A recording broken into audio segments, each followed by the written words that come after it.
This project is a really big deal. We're doing this knife as a benefit giveaway for silent auction for first responders and firefighters out of the family ranch. So what we always start by doing is draw out the knife and then grind out all the basic shapes. It's called the rough grind in a knife.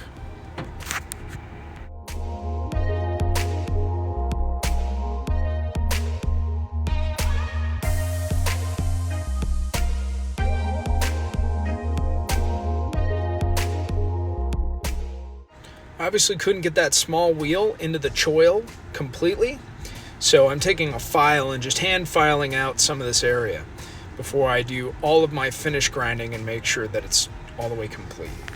So here you can see that we're doing the bevels, and just to let you know, we did those at about 8 degrees. That's the rough bevel area, and then once you're finished, you'll take the very edge and the final edge, you'll carve in about a 21-degree angle on something like a hunting knife. Chef knife's more like 15, but this is the right angle for a typical hard cutting knife. If you're doing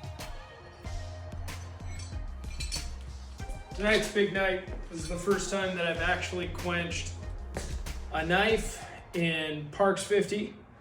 This is 1084 steel, and I told a local venue, which happens to be the family ranch, that we would provide at least one knife for a benefit for first responders. So I will be quenching these two knives in the Parks 50 tonight. I will include the link to the video. Thanks goes out to Redbeard Ops. Really great channel, good dude who does knife making, instructs on how to quench properly, thermocycling, and the lot. So take note. Now this thing is hot. I'm gonna go ahead and put this tang or handle in first so that I don't burn the tip.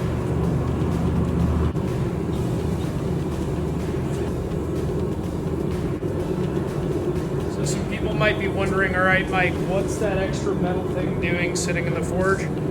It's creating a teepee so that the direct flames going on top of it have to circulate around that teepee and go underneath and kind of build the same level on the blade rather than causing individual hot spots.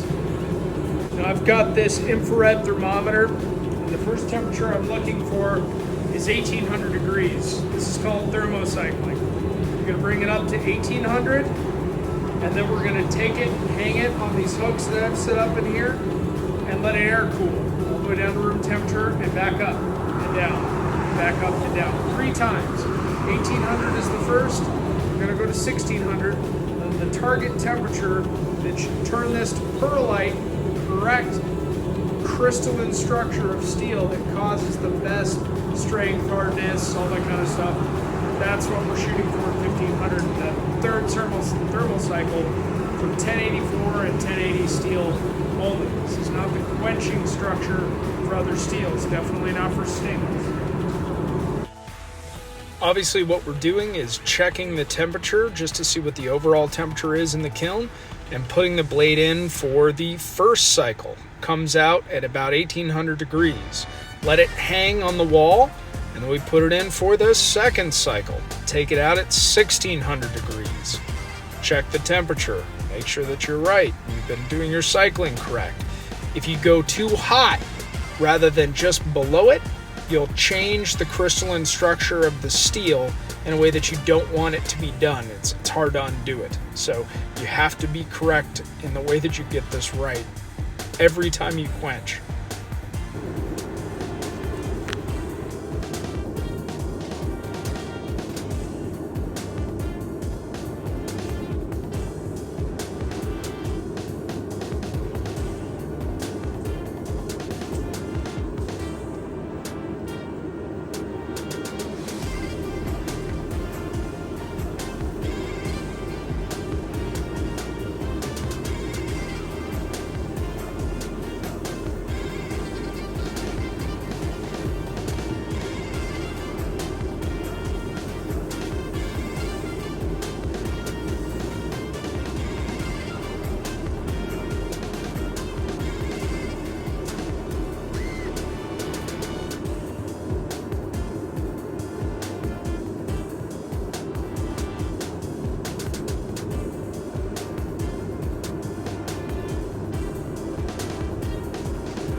So this is the surface grind.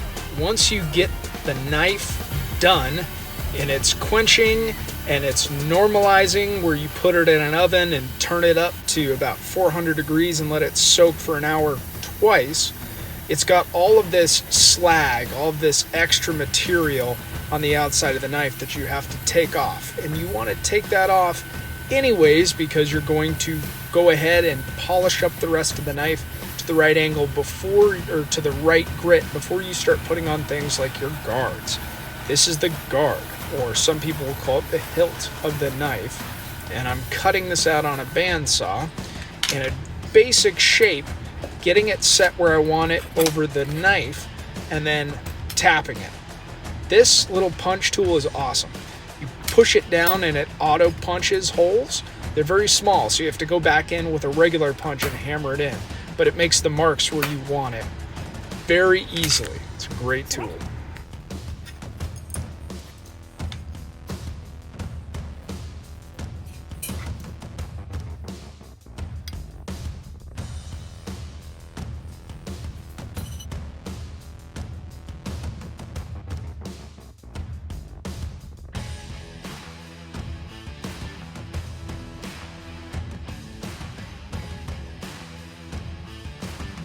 After you've grilled your guard, you just hand file it or hand sand it to basic shape, and then go back over the knife to make sure that you've done all of your grits to the level that you want all of your scales, handle material, and guard to sit on it.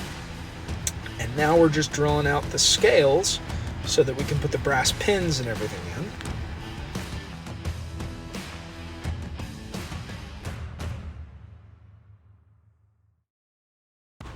This is the epoxy glue and guard fit.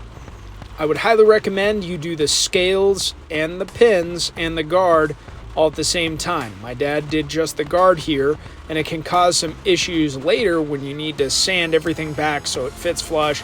It came out okay, but it can cause you a problem. So, advice, if you have one half of the knife, one side, whether it's the right or the left side, put tape along all the holes so that it'll hold the pins and the guards and the glue all in while you poke everything together and clamp it. This is just taking off all the clamps. Once the knife has been glued, this thing looks just beautiful. It's awesome to see what's been done. The mosaic pin in the center, I think, adds a really good copper accent to match some of the colors. But overall, this fortified wood is kind of like a painted plywood. It's beautiful. It's got all different color layers, natural wood, blues, reds, and the way that you grind and carve it out, it just leaves this beautiful kind of a sway in the way that the wood colors together and blends. It's perfect.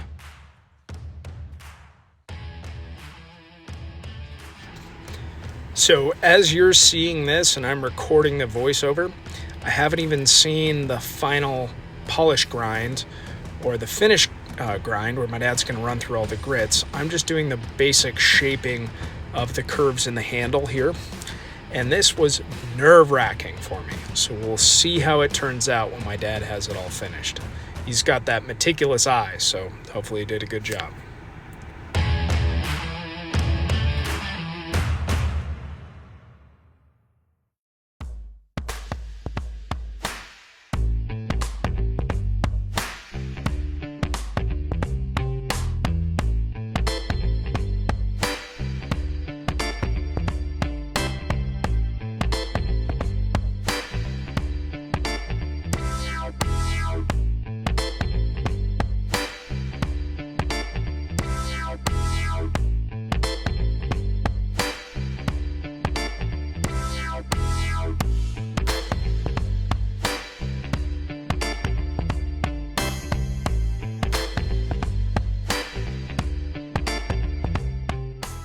This is what we're looking at with this knife right now. I did the Scotch-Brite and taking it to 600. I'm gonna go ahead and put this on our white diamond polish circle grinder, which basically is what, like 3,000 grit, Dad? Something like that. So let's take it to 3,000.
Now it's leather time. So now that we've finished all the polish work, we're going to cut out leather to the right shape of the sheath. Make sure that we get everything fit up before we soak it in water, clamp it in place, and then do a special trick that I'm not going to show you how to do on how to form fit this knife so that when you push it into the sheath, you hear a thuck where it just clips in almost like it's mechanically designed that way. It's great. So the best thing to do with a sheath, because there's 3 layers of leather there, we tried to get into a kind of a hand-run sewing machine, but doing the drilling for holes with a Dremel tool is best. This sheath had a little bit of wobbliness. That was due to the fact that we did not glue the sheath in advance. But this is the polished knife, and after we looked at it for a little while, we realized that we didn't want the possibility of rust and care for the customer, so we blued the steel. And this is what that blued contrast color looks like against that nickel guard. I think it came out amazing. And at the auction, saw an auction benefit, it sold to a local Marine who quite enjoyed the knife.